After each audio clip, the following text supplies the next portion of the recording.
Okay. So before we start, I will ask you that each of you introduce yourself, something short, just your name, your role, and the main focus of your work related to water or agri-food sustainability. So please, Charlotte. Yes, good morning everybody. I am Charlotte Boeckaert. I work for VITO, Knowledge Center Water. I work on projects related to water saving and water reuse in the agri-food sector. So both with farmers and also with the food processing companies. Well, I think that I was already introduced. I want to add only one thing. Charlotte is the leader, and I am the co-leader of the expert group in water and sustainable agri-food system from Water Europe. So this is also part of the work we do as an expert group. And perfect, we go for the Water Europe member. Yes, so good morning everybody. I'm Loïc Charpentier. I'm the head of advocacy for Water Europe. So I'm in charge of the advocacy program for the association, so dealing with all the legislation related to fresh water. Thank you. Good morning. My name is Carmen Galindo. I'm EIT Food Partnership Manager for Southern Europe and agriculture engineer. Historically, I've been working with projects and innovation projects related to water and water management for the food sector as well. Thank you. I'm Virginia Cepollina. I'm head of corporate affairs at Future Food Institute. I'm following the activities across our different areas of action, education, innovation, and community. And in terms of water, I'm project manager for different projects which are related with agriculture. Specifically, one of them is empowering women in agri-food. Thank you very much. So let's start playing your views. I have a specific question, 2 rounds of a specific question for each of you. And I can start, Carmen, maybe just the first. From the EIT Food perspective, tell me one important thing that moves SMEs or farmers from awareness to real adoption of water smart solutions. Okay. Thank you for the question, and I'm going to reply with 2 things. Okay. One is very short, and when it comes to water-related solution, the main driver is the need, the urgency that Antonia mentioned. But when we talk, if we go deeper in the aspect of technology adoption, and I think that's not only related to water, but with any kind of innovation, farmers and SMEs, what they need is to be certain that it works. Usually they work at low margins, low profiles, and they need to use and make sure that the technologies that they are investing in somehow are tailored to their needs. It works for their neighbors, no? So that's where the importance of, for instance, plot farms or test plots or demo farms are so important, so they can see that a given technology, a given innovation works in similar conditions to theirs. And if that demo plant is their neighbors, it's much better, right? At the EIT Food, we've been working in different programs and different activities to bridge exactly that gap between innovation and adoption, for instance, through test farms, right? Where innovators can test and validate their technologies in real environments. So they work with in test plots with research centers or with farmers in different countries for a given crop, a given farming system, etc. We also promote peer-to-peer learning, for instance, through programs such as everything we do in regenerative agriculture that Antonia was mentioning before, and also, for instance, with the carbon farming living labs that we are implementing through the Lilas for Soil Horizon Europe program. And I think, peer learning, demo sites, and need. And neighborhood. And? And neighborhood. Neighborhood, yeah. Okay, thank you very much, Carmen. Next, Charlotte, for example. From a technical point of view, what system or innovation has proven to be the most effective in reusing water in agriculture? Yes, so it's a complete question. So we do a lot of research on alternative water sources for irrigation because we know climate change, water scarcity, and we have done irrigation experiments with, for instance, industrial wastewater from food processing industry and also municipal wastewater. And what we have found is that the amount of ions in the water play a role to ensure a good crop yield, a good soil quality. So when we look to water and we want to evaluate the quality, we look to the electrical conductivity of the water, the amount of chlorides in the water, to be sure that the water is safe for the crops and that it will not deteriorate your soil quality. So if you would say this would be my important parameter to judge if water is suitable for farming or not. Yeah, absolutely. Thank you. I go with Virginia. You have worked closely with female entrepreneurs and regenerative agriculture initiative. What is the most powerful driver you have seen for women to boost water smart practices? So, since as Antonia was presenting before, water is a complex system, and we should consider it like that. The most effective strategies are a mix between different actions. So, specifically, a very key is peer-to-peer learning. Also because women often doesn't have the confidence to show up and really start and innovate their solution. So, for example, peer-to-peer initiative really gives them the confidence to start doing it. But on the same time, you also need education and support in adoption of technologies and local finance. And an example that it came to my mind is after one project that it was related with empowering women. Spontaneously, some of the participants then created this peer-to-peer network, Circe, in the south of Italy, which is a region where traditionally there's not much entrepreneurship, there's not much initiative, especially led by women. And this network now is representing more than 200 women, which are now innovating in sustainability in the south of Italy, which is a place with not much digital access and especially a very, not like really best representative gender balance. So I would say that the peer-to-peer network, it's a key for women. Powerful, thank you. Final, Loïc, in the context of the water resilience strategy, which action, investment, regulation, or data can make the biggest difference for agri-food in the next few years? So if we look at the water resilience strategy that the Commission released last summer, I see three elements inside. The first one is they mentioned the agricultural aspect linked to the national plan that we have in the CAP, so the Common Agricultural Policy. And they want to use this tool to create the debate on how to integrate new solutions, how we can improve our system and link that to the Green Deal and all the objective of the European Commission. So I think that will be a key tool, especially that we are at the beginning of this new cycle for the Common Agricultural Policy. The second one is the water reuse regulation. The strategy mentioned the revision of this document. I think it's a good thing. Because right now we see an issue to unlock the opportunity for water reuse, and that will be key in the coming years. You have some regions that are already doing a very good job. I'm thinking about Malta, Andalusia, or Cyprus. But if we take France, for example, we are lower than 2%.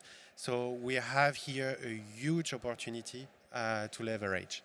And the last point is something that is not mentioned in the strategy. It's the budget of the European Union. And that will be extremely important that we mobilize the investment in the water infrastructure in general and ecosystem. The strategy recognizes that we have already a structural gap in terms of investment just to comply with the EU legislation related to drinking water services and sanitation services. So that, I think, will be the three key leverage that we can see in the coming years and in the water resilience strategy. Nice. Well, we will see. So for this second round, I would like to be maybe more concrete. I think some of you have already started with that, but the idea is that you share a case study, a project, an initiative that showcase what is working or what is trying to work. So maybe we can continue with your example. Loïc, could you share an example where European policy is translated into real impact? Complicated? No, so the challenge that we have when you work at the European Union, we are developing directive. Directive put an objective, not the mean to achieve that. And I think for the water sector is extremely important because the solutions are local and we need to adapt at the local level. So for example, the national plan force or activate the discussion at the local level to do something. You have also the research and innovation project. For example, we have Boostin, where we are working all together inside, but the lesson that we can get from this project is extremely important to engage the people on the ground at the local level to find the solution, the best solution. It might be technical, not technical, but at least you have everybody around the table and you overcome potential risks like psychological one, when people will refuse to use water reuse, for example. We were speaking about the Uke effect in Boostin, but that is extremely important that we have the discussion, that we make the choice of the solution in a transparent manner to facilitate the societal acceptance, the business plan behind, to implement correctly and to make sure that the return of investment for the society, it might be in money, but also in impact on the environment, is good. Yeah. So I would say this one. Or you have other projects, for example, we are working now with another one called Georgia, and this one, they plan to have a 40% reduction in terms of water consumption, thanks to water reuse technology. In 5 demo cases, and I think that is important because one thing that I did not mention for the water resilience strategy, and it is important, during the first campaign that they organized in June 24, if I remember, with the WaterWise campaign, they changed their narrative and speak now about water smart, and I think it's important because WaterWise is embedded in water smart, and you have also the technology aspect, and the European Union is really betting on making new innovative solutions in Europe that we can export and become the leader. But at least it's important that the mix between societal change and technology goes hand in hand. Yeah, I absolutely agree. Thank you, Loïc. Maybe I go with Virginia.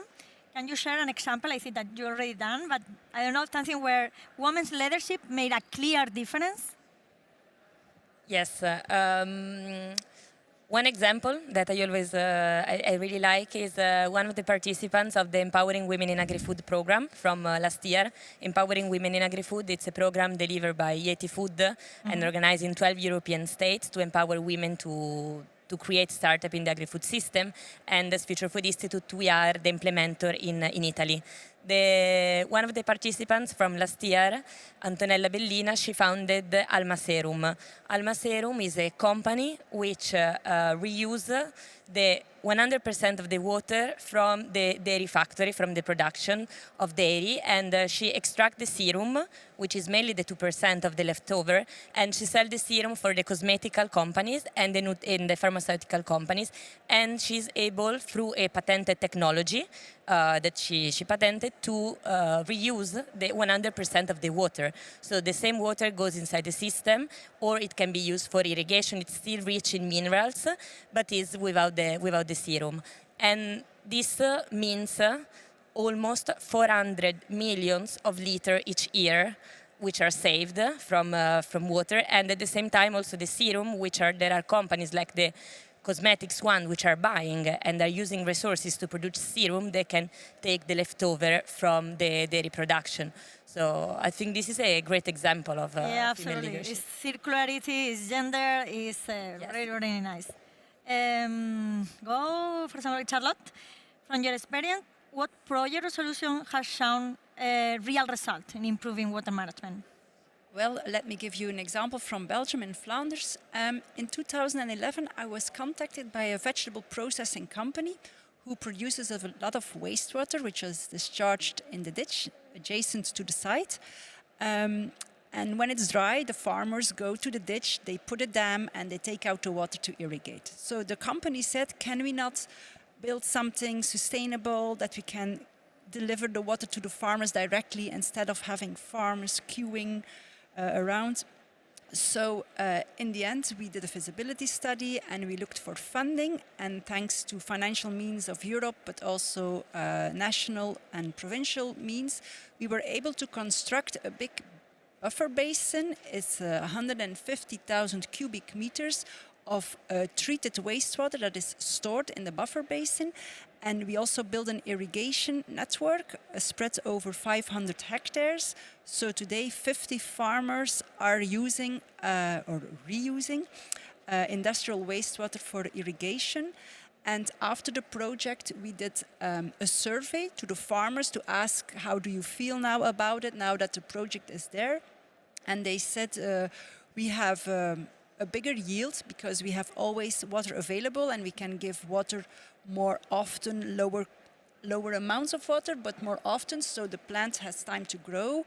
We consume less energy, we save time, and the most important thing was that they have peace of mind when it's dry, because they know that they have water and that they will save their crops and that they will reach the yields that they promised to the factories. So it's a very good example of circular water use. Yeah, and also I think it's very close to the WEF nexus that we mentioned at the beginning. Thank you, and I think finally, Carmen, could you share a program or initiative, a new one, that has delivered clear impact on water sustainability?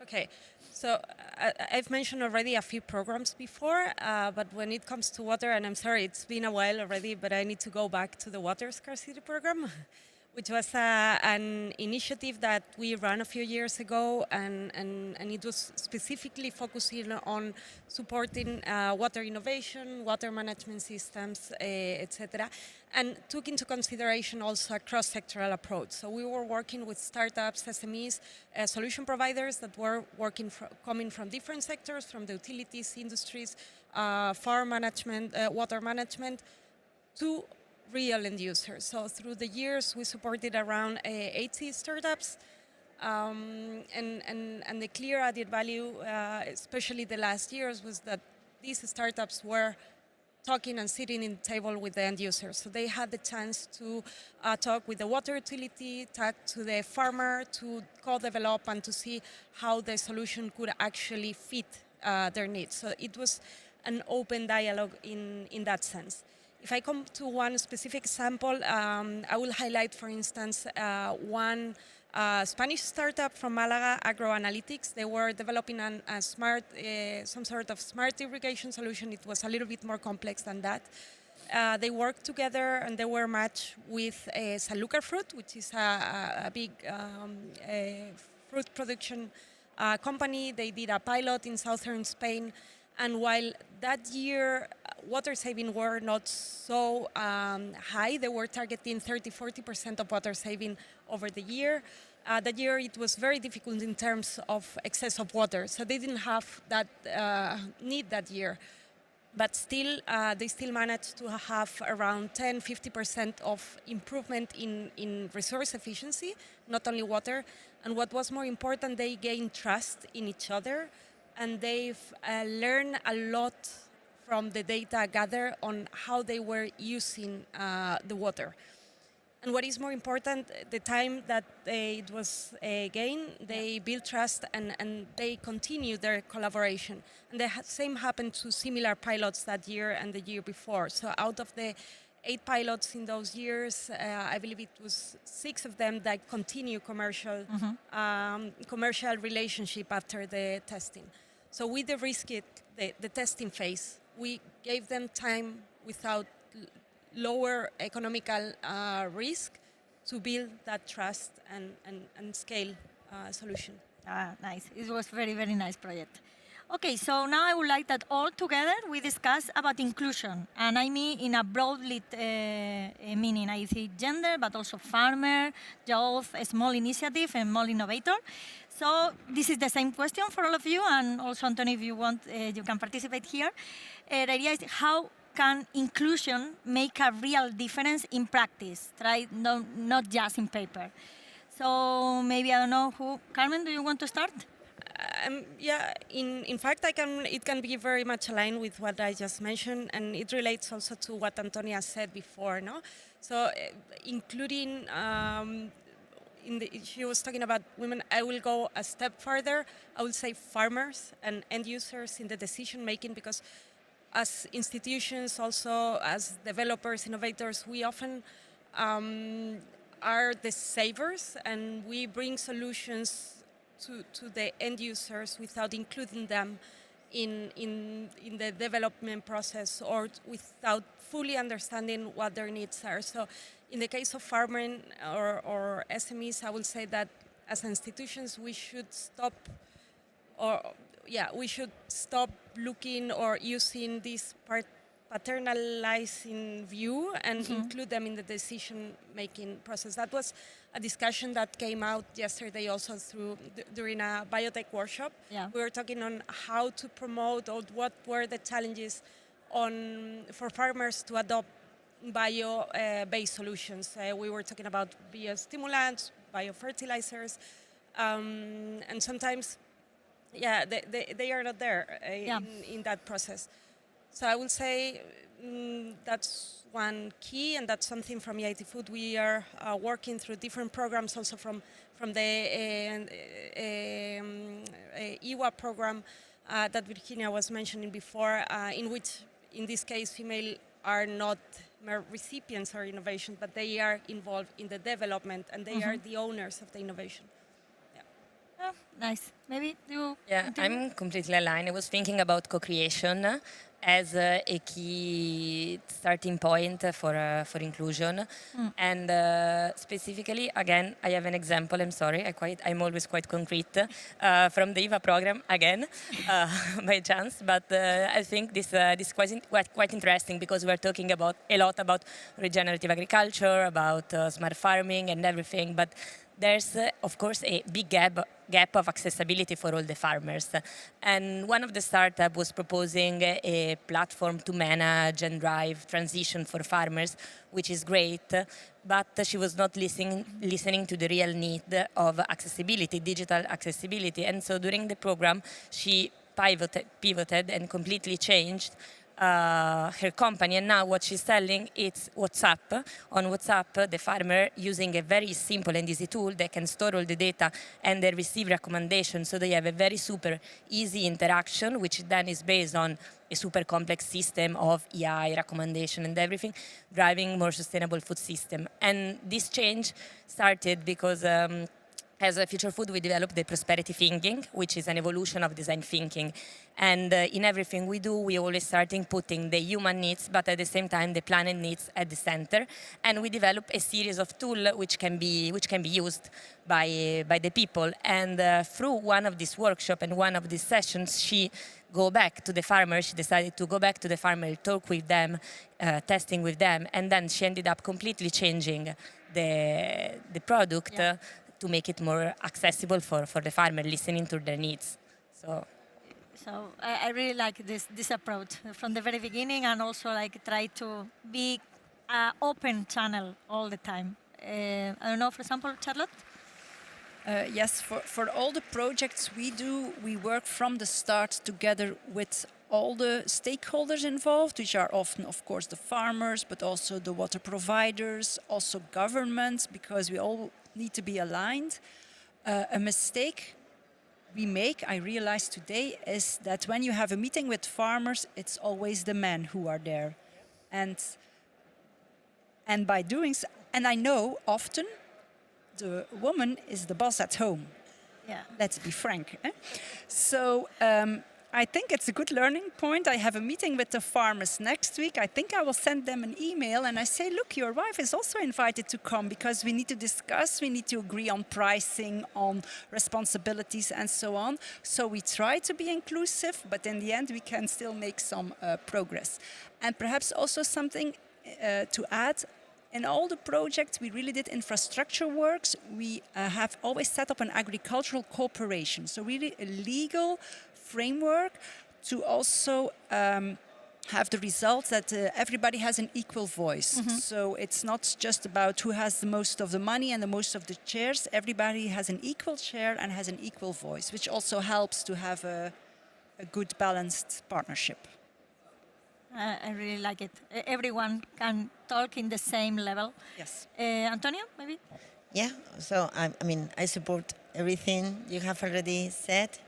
The participatory and co-creation processes are totally key because all value chain stakeholders, small farmers, women, civil society organization, they feel that they are part of the solution. They recognize the problem together, they analyze the problem together, and then they propose a solution which is fair enough for all. And this is normally leading to a successful implementation and intervention. So this inclusivity is very good and very effective if we are looking at how effective we are when implementing technologies or projects or initiatives. And women are key, I always say so. So they should be better represented, they should be in the decision-making bodies, they should be the owners of the land, because this is quite incredible as well, that women are not normally the owners, are the men. And being the owner, for example, they have access to finance, they have more, let's say, accessibility to many tools that will help them to grow and to go more innovative. I think in the policy fora, the policymakers, they also have to understand that they need to really get the feedback from all value chain stakeholders in order to take decisions that are aligned with the challenges we are facing, but also with the demands they have and the need, in our case, to produce food, this feeding the world. Last but not least, I will include biodiversity, ecosystem. I will include nature. Nature is the one that is giving us the inputs to produce food and the support for this food production, soil and everything. So don't forget about having in mind also the nature. Thank you. And finally, Loïc, we have just be quick because I would like that everyone give me the takeaway before we finish. Yeah, okay. I will be quite fast. I think with the helicopter view that I have, I agree with you that let people on the ground to decide about the mean. Yeah. We can give a framework, but the solution that we might have in mind when we are in Brussels or in Paris, Berlin and so on are not the solution that people will figure out on the ground.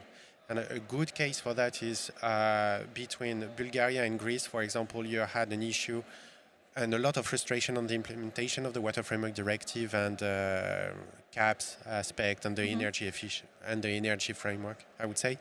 And they figure out to have a solution to sustain the three policy area with an agreement on the mean, on how they will collaborate between the two sides of the borders, between the three sectors, and it worked. And you have the local politician involved, you have some financial support, you have the farmers, the energy providers and producers, and so on and so on. This is not the solution that we could have in mind, but for them it works and it will continue to work, and they solve an issue that was started based on an agreement from the fall of the Ottoman Empire.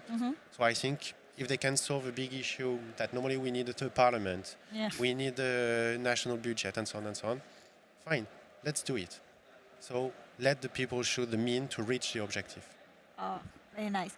So just time flies, so we have to finish. And thank you very much, all of you, to be part of this panel. And I would like just, if we can give one takeaway, the idea is that if the audience had to choose one action to improve water resilience, what will make a real difference? Here. I will start, then I'm sure nobody else will, will have already said it. For me, the primary thing would be cooperation. If you want to have engagement, commitment, if you want to go ahead, 1 + 1 is 3, so you really need to start working together, so I would say cooperation. I would say something similar to Charlotte. Yeah, interconnection, nexus, understand the whole picture, not, individual problems. It's a little bit annoying. I will have the same reply. Collaboration. No, water, it's the second most important resource after energy. So it's not just a topic for the water people. So discuss, collaborate, and recognize the value from the different sectors and areas. Okay, thank you. Okay, I'm gonna go a step further, and I'm gonna copy exactly what Loïc said before. Like, let people in the ground tell you what they need. Plus, I will suggest, and that's related to the WEFA Nexus, but also knowledge exchange and cooperation. Open your eyes for solutions that maybe are not so evident for your sector, but look into other sectors. There are plenty of things that you can use and that can be adapted to yours. Thank you, Carmen. The most hard challenge point being the last one, but I would say that water connects everything and everyone, so we should really think more systemically, see all the interconnection instead of dividing everything in bubbles. Okay, thank you very much. I think that we don't have time. So thank you very much for all of you. Thank you for joining today, and enjoy. Next bite.